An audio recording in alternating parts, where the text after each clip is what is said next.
Bom dia, galerinha do 7º ano. Bom dia também aos professores, guerreiros e parceiros que já estão aí no chatinho, estimulando essa garotada. E a garotada tá aí toda, né, esperta, porque estava aí numa aula de educação física sobre a capoeira. Eu estava acompanhando, deu até vontade de gingar um pouco. Mas agora nós iremos trabalhar aí com a galerinha do 7º ano com geografia. Então já separe aí o seu material de geografia para que nós possamos desenvolver a aula de hoje, cujo tema já está na tela. A formação do território brasileiro entre os séculos XVI e XIX. Para ministrar a aula de hoje, já estamos aqui do meu lado, o professor de Geografia, Antônio Russo. Bom dia, professor Antônio. Bom dia, meu grande amigo, professor Carlos, de História, que sempre acompanha aí as minhas aulas do ensino fundamental. Bom dia a todos que estão acompanhando essa aula. Mais uma aula aí do sétimo ano, que vai tratar aí sobre o território brasileiro, do período do século XVI até o século XIX. Então é uma parte 1, porque depois nós vamos ver após o século XIX. Mas antes de começarmos a aula, vamos ver aí o que nós vamos trabalhar, né, professor? Vamos sim. Quais serão as habilidades que nós trabalharemos hoje? Já está aí na tela. Habilidade 14, identificar em registros históricos geográficos as formas de organização político-administrativa do Brasil em diferentes tempos e relacionar a criação do Estado de São Paulo.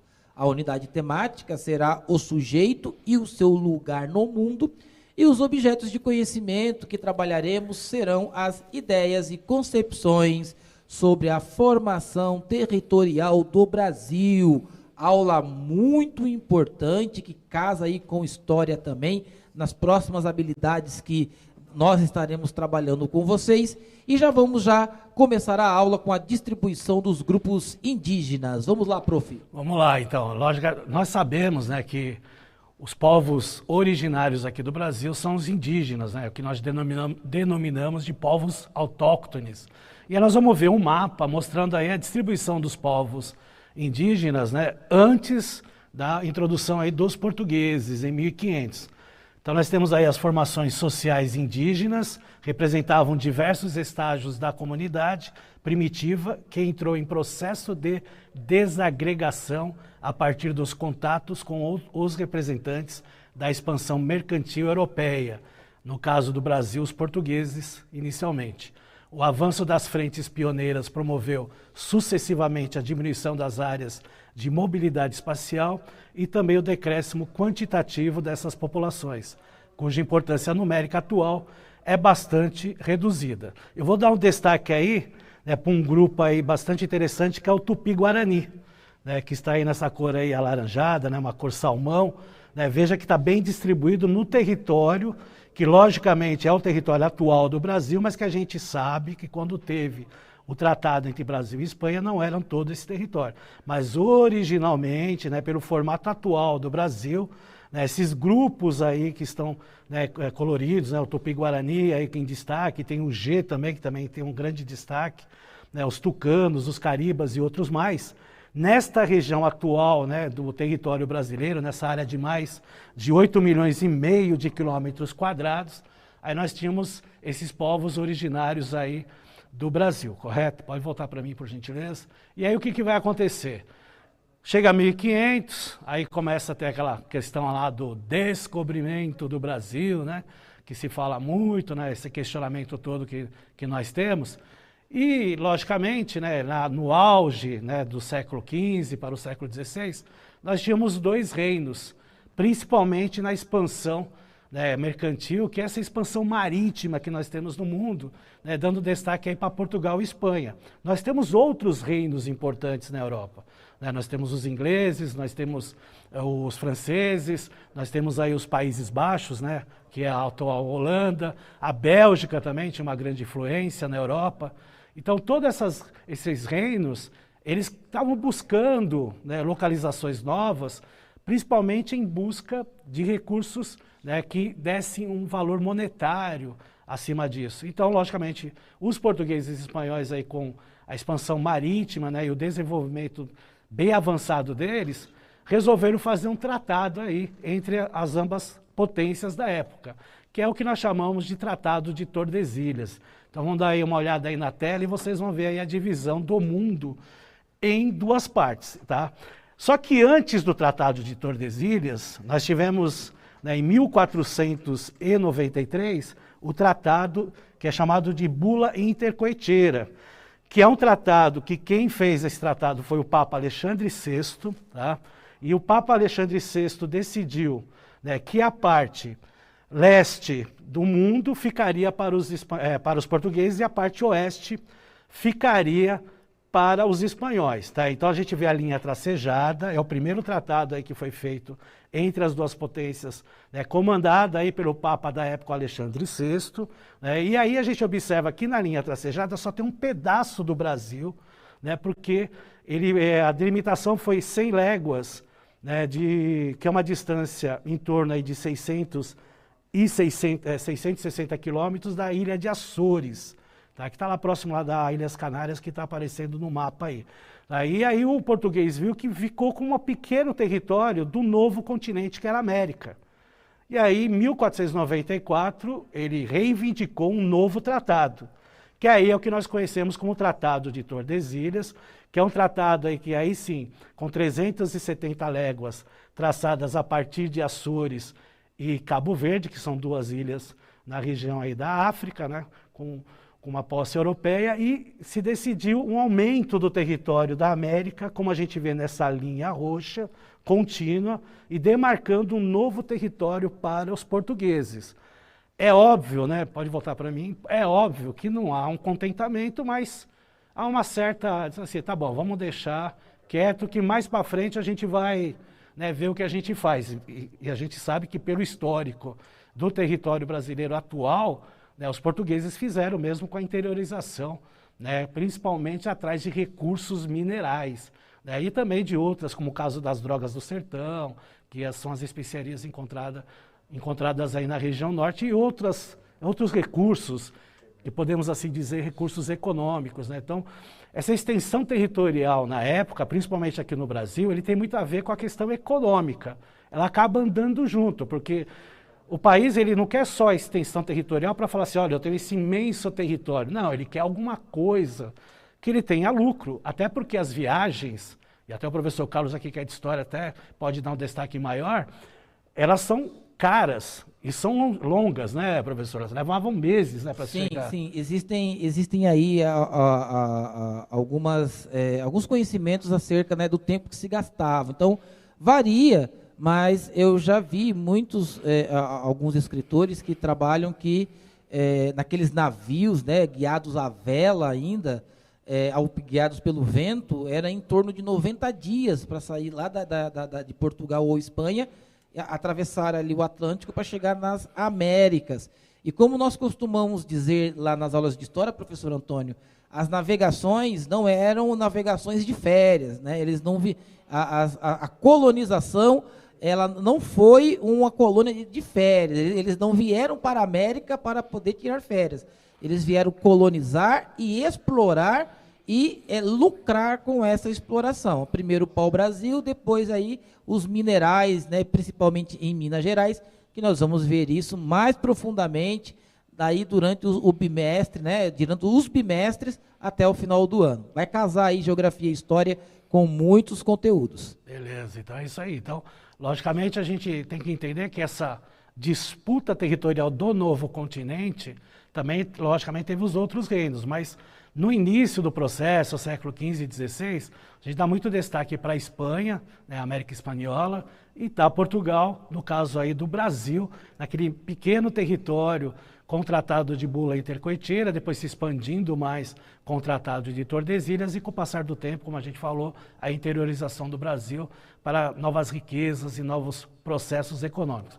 Só que antes disso, nós temos um período que nós chamamos de período pré-colonizador, que é aquele período que vai de 1500 a 1530. É aquele período de exploração do pau-brasil que os portugueses fizeram sem povoar o Brasil. Então veja o interesse econômico que Portugal tem em relação a essa terra conquistada. Então vamos aí à tela para vocês verem aí no mapa. Então a parte em verde é a parte onde está né, a extração do pau-brasil, tá? Então, os expansionismos espanhol e francês forçaram o Estado português a consolidar o seu domínio colonial do Brasil. O controle do litoral era imprescindível para a segurança das rotas comerciais do Atlântico, que davam acesso aos centros comerciais africanos e através do Oceano Índico, ou do Pacífico, ou propriamente também da Ásia. Então é importante retratar isso para vocês, de que de 1500 a 1530, basicamente, o Brasil era um país explorado, assim, sem povoamento, porque o interesse era explorar o máximo possível.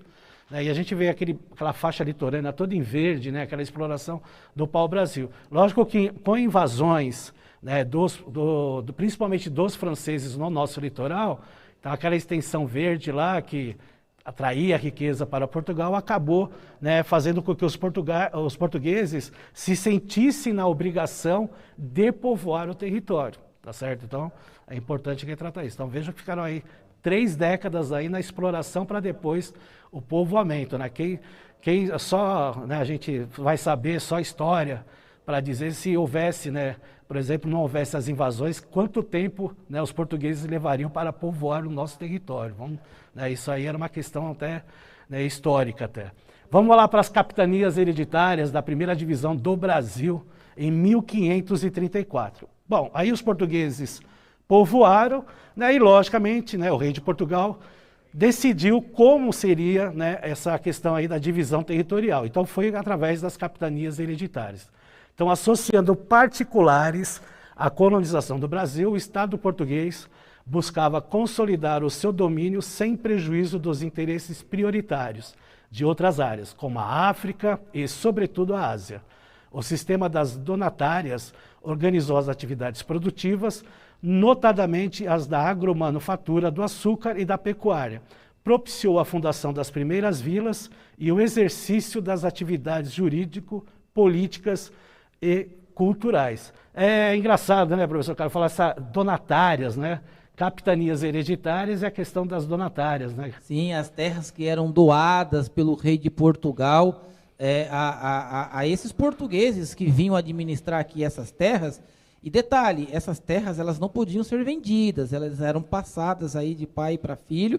E aí essas capitanias, né, por isso dá-se o nome de capitanias hereditárias, porque doação do rei de Portugal. E tem um detalhe, professor Antônio, quem bancava tudo, a viagem, exploração, tudo era o capitão donatário, né?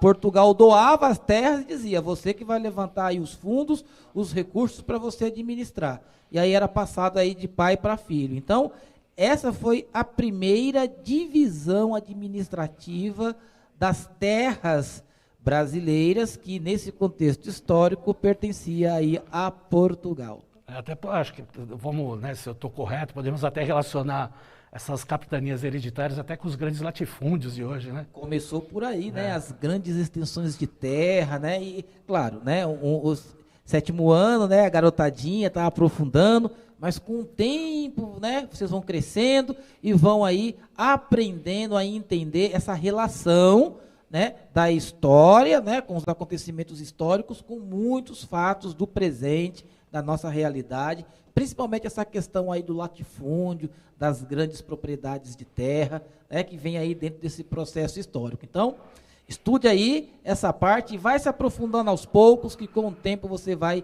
alcançar habilidades mais complexas. Bom, aí a gente vai ver uma imagem, né, bem conhecida aí, que é a Fundação de São Paulo. A Fundação de São Paulo foi 25 de janeiro de 1554, onde é o atual pátio do colégio, na região central, né, bem do lado lá da Praça da Sé, né, fica lá no distrito da Praça da Sé, né, e 25 de janeiro desse ano completamos aí 467 anos da cidade de São Paulo. Então vejam, né, uma missa, né, feita aí pelo padre de Anchieta, né, com os indígenas, né, e com pessoas aí que fizeram parte aí da exploração dessa terra, e a gente não tem nada construído. Então, né, foi a primeira questão aí feita aí, que então o fundador aqui da cidade de São Paulo aí foi o padre Anchieta, nessa primeira missa aqui decretada, né, nesse ano de 1554, tá certo? Então São Paulo se originou, né, totalmente aí da natureza, né, de um processo aí de uma paisagem natural, como a gente fala em geografia, né? Agora vamos ver um governo geral do século XVI aí. Então nós temos a instalação no governo geral, concorreram diversos elementos, o desigual resultado das donatárias, né, que são aí as capitanias hereditárias, a permanência dos concorrentes estrangeiros e o declínio das rendas comerciais da África e da Ásia. A implantação desse órgão coordenador das práticas coloniais no Brasil foi também estimulada pelo descobrimento e exploração de minerais na Bolívia, isso por parte dos espanhóis, e pela expansão promissora da produção açucareira, isso aqui no litoral do Brasil, tá certo? E aí nós temos a divisão, né? O que está em laranja são as capitanias que aí pertencem ao rei, né? E as partes amarelas ainda continuam com capitanias hereditárias dos seus respectivos donatários. A gente sabe que com o passar do tempo, muitas das capitanias hereditárias não deram lucro nenhum, pelo contrário.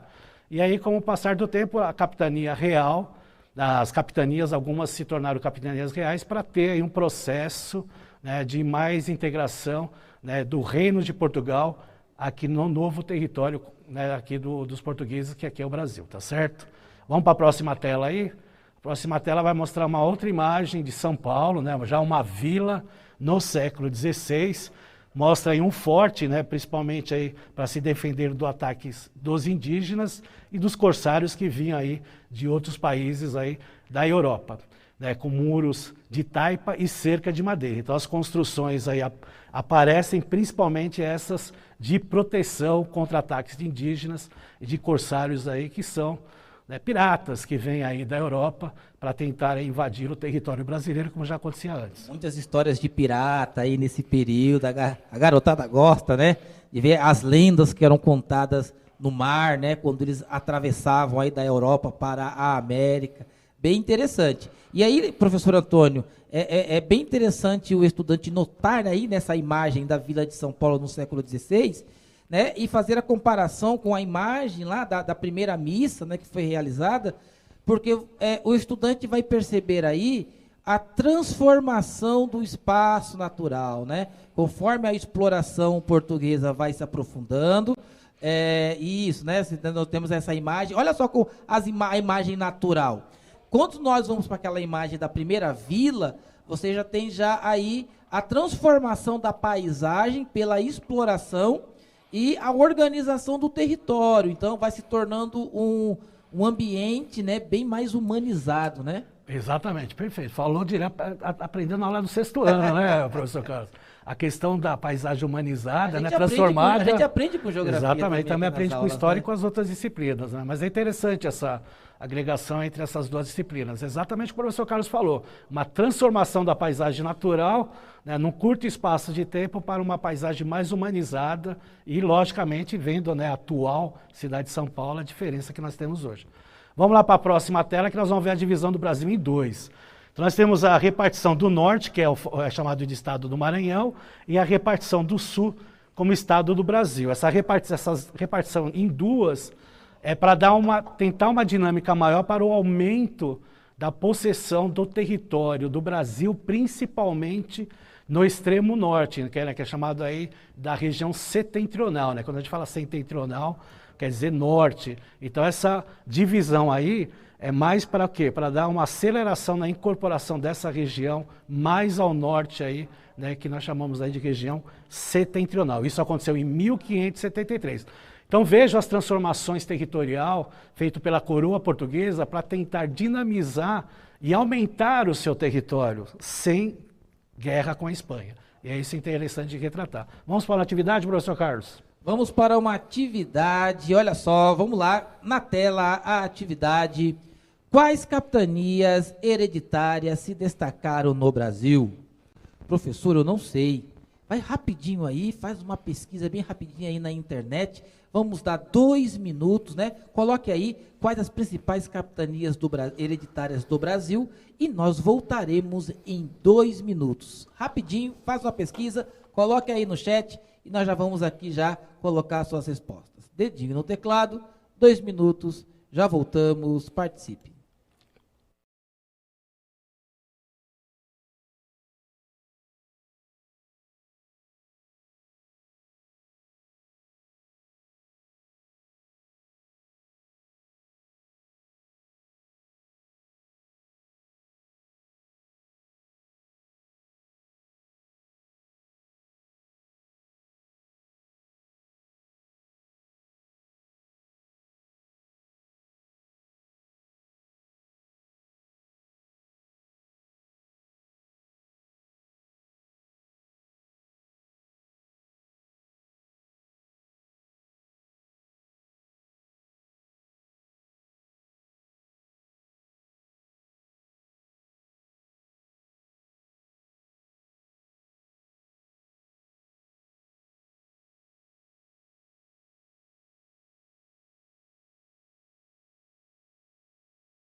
A interação, professor Antônio, aqui por uma questão de tempo, eu vou pegar aqui a resposta geral que a galera está colocando aqui. Centralizaram duas capitanias, São Vicente e Pernambuco. Perfeito, então são capitanias, né, bem, né, distintas de regiões, uma na região Nordeste, outra na região Sudeste, né, mas são as que mais se destacaram e deram mais lucro aí para a coroa portuguesa. Vamos lá já para a conquista da Amazônia, né? Lembrando que a gente viu anteriormente o mapa da divisão em duas, né? Principalmente na questão lá da parte do Maranhão, denominação que introduziu a região norte. Então tem lá a invasão principalmente dos ingleses e holandeses. Portugal se viu obrigado a intensificar sua inserção na região norte. A construção do Forte de Belém em 1616 propiciou uma série de expedições exploratórias na região amazônica. Isso possibilitou a descoberta de vários recursos naturais denominados de drogas do sertão. Tipos de drogas do sertão: cacau, pau-cravo, castanha do Pará, guaraná, entre outras, né? Isso aí é uma imagem até que todo mundo conhece, que é a castanha do Pará. Então esses frutos, esses sementes, tudo isso aí eram denominados de drogas do sertão, que nada mais são do que especiarias que eram utilizadas pelos europeus, que muitas vinham da Ásia, mas pelo preço absurdo que se pagava, eles acharam isso aí no interior da região norte, na Amazônia, e aí, logicamente, lucraram com a venda e até com o uso desses produtos na Europa, que eram uma novidade aí naquela época. Vamos ver mais uma imagem de São Paulo, né, ainda como vila, a capitania de São Vicente em destaque, e a vila de São Paulo aí em 1631 ao fundo. Então vocês estão vendo lá na imagem, do lado direito, escrito lá Vila São Paulo, bem acima, né? Porque a gente tem que lembrar que nós pegamos uma serra, por isso que nós falamos, descemos a serra para ir ao litoral. Então essa imagem, né, deconota aí a questão do litoral ser aqui na parte de baixo e a parte lá de São Paulo, né, lá na Serra do Mar. Então não dava também para fazer uma imagem, né, mostrando a serra no seu conteúdo todo. Mas é uma imagem legal de mostrar, né, a relação de São Vicente com a Vila de São Paulo, né? Então São Vicente em destaque, né, uma das principais capitanias hereditárias, e com o passar do tempo a Vila de São Paulo começa a se destacar, principalmente em questões políticas e administrativas. Vamos ver um outro mapa aí de interiorização do Brasil, aí já com as bandeiras. Então nós temos as bandeiras do século XVII e XVIII, né? Então nós temos a caça aos indígenas, que mostram aí as setas vermelhas, por isso a interiorização do Brasil, né, e o sertanismo de contrato, que são as setas em preto, né, também interiorizando aí no Brasil, e obviamente também com o encontro da mineração, tá certo? Já no século XVII para o século XVIII. Isso aí também faz com que a interiorização se aprofunde no Brasil, tá? Vamos ver mais uma imagem aí de São Paulo, que aí seria a Casa da Câmara de Vila de São Paulo no século XVII. Tá? Essa Casa da Câmara era uma casa que é denominada de Câmara Municipal. Ela foi um dos primeiros núcleos também de resistência e imposição do governo português, tá certo?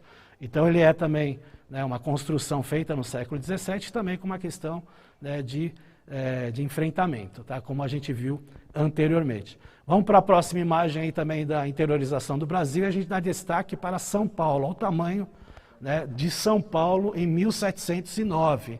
Então, o máximo tamanho do território de São Paulo. Então, é interessante mostrar esse território de São Paulo, que é o destaque principalmente da questão do ouro. Tem muito a ver com a Guerra dos Emboabas, né, e essa questão aí da introdução do ouro no início do século XVIII. Então, a coroa já introduzindo, porque vinham outras pessoas fora tentando buscar o ouro aqui no Brasil. Tá?